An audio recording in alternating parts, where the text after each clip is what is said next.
Sabi ko nga kanina, nung umupo ka dyan, sabi ko, naku, Direk, dami mo ng puting buhok, di ba? At saka, alam ko, gusto mo maging binata for life eh. Bakit mo pinasukan ang pagiging ama sa nga. 32 na bata? Instant daddy. Instant daddy. Instant stage father. Oo nga. Why? Siguro it's more of mentoring. Okay. Pagtuturo. Actually, gusto ko talaga magturo. Pero gusto ko pa rin din mag-aral. Oh. But I really wanted to put up a school. Kaya lang syempre, of course, to fund a school for the arts. Ang gusto ko talaga yung parang for acting, directing, yung Dancing, lahat singing, ng oo. involved Performing sa arts. performing arts.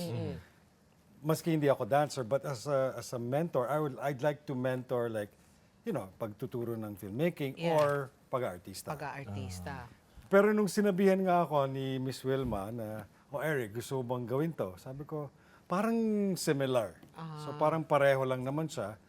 But here, it's more of really mentoring, hindi talaga teaching. Well, teaching din siya eh. Yeah, So yeah. somehow may semblance eh. Yung pagtatayo ng eskwelahan at Pagtuturo. pagtuturo. Oo. So, ang maganda lang dito is, of course, dito lang sa pinasukan ko, may kasamang nurturing. May kasamang ganun eh. Hindi pwedeng wala eh.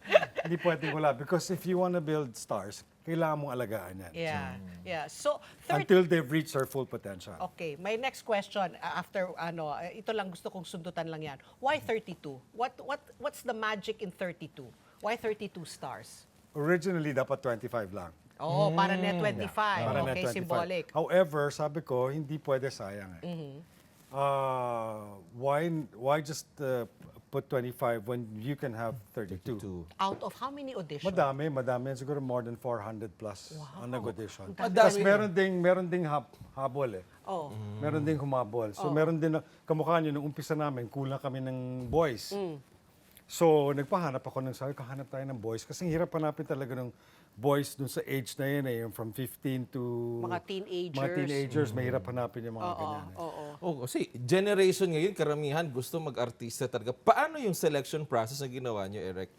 Una sa lahat, syempre, tiningnan namin, nung nag-audition sila, sinubukan namin kung marunong sila kumanta, marunong sumayaw, marunong umarte. Kahit doon sa nangyari na yun, nakikita namin na may mga iba na talaga mahuhusay sa lahat. Merong iba mahusay lang mahusay sa dancing. Merong iba magagaling talaga kumanta. So, ang inano namin, basta magaling may ka, talent. basta may nakikita kaming potential sa bawat bata, sinasama namin. Oo. Kasi Eric, hindi mo matatawaran ng Pilipino. Pag tanong mo, anong gusto mo paglaki mo? Gusto ko maging artista. Artista! Gusto ko maging next Sarah Geronimo. Gusto ko maging Regine Velasquez. Are you... Ako nga, doktor ang gusto ko, naging artista ako. Ang layo ng Ang layo. Pero ano ba ang nakikita? I'm sure nung in-interview mo itong mga bata nag-audition, gusto nila, di ba, to be in front of the camera. Nakikita mo talaga na gusto nila. What is their prime motivation to become an actor and actress or to be an artista? Why? Alam mo, iba-iba eh. Kasi ako, ang nakikita ko na kasi iba yung attraction nung limelight na parang, wow, I wanna be like her. Because ang nagiging nangyayari kasi is, yung mga artista, singers, nagiging example sila eh. Lalo na kung maganda ang pinapakita nila sa tao. Ang mga bata kasi, unang nagiging fan yan eh. Yeah. Una tayong nagiging fan bago tayo maging artista. Pag naging fan ka, and you see that you can do it also, na marunong ka kumanta, may itsura ka, parang ako din, parang gusto ko mag-artista. Artista ka, producer ka, director ka. Paano mo pa na-manage yung oras mo sa ganito? Ang dami! Tapos halos andito ka everyday sa Net25. Kausap ko nga yung mga staff, si JP, Yeah. kausap ko si JP, sabi ko, kung pwede ko, saka si Tita Dolores, sabi ko, parang kung pwede ko lang hatiin yung sarili ko ng tatlo. Oo, para kang gremlin. Di ba, pag binuhusan mo ako ng tubig, dadami ka. ako. Oo. So, how I do you think it's do really it? just time management. I mean, syempre, of course, nung time na nag-workshop yung mga bata, kahit pa paano wala akong masyadong ginagawa. Of course, I was doing Quezon City. Quezon City. Yeah. Tapos, ngayon na tapos na yung workshop, so medyo libre-libre na naman ako. So, makakagawa naman ako ng mga Ibang projects. ibang projects na gagawin ko. Pero at the same time, andito pa rin ako para sa mga bata. Oo. Direct, ito pa yung isa pang pinagtatakaan ko. Yung mga kabataan ngayon, most of them ngayon, hindi nanonood ng TV. Lalo nang hindi yan nanonood Yes. ng pelikula sa, Social sa media. sinehan. Social media. And a lot of them probably don't even know the more veteran artists. Puro mga kilala nila siguro yung mga TikTokers, TikTokers. ganon. Yes. So, and yet they want to be in front of the camera. So paano mo, Mary, may disconnect eh. TikToker ang hinahanga nila kasi may million-million mga followers. Yet gusto nila maging artista. But ayaw na lang nila maging TikTok artist. Meron bang ganon? Okay. How do you manage when them? we train them, Oh.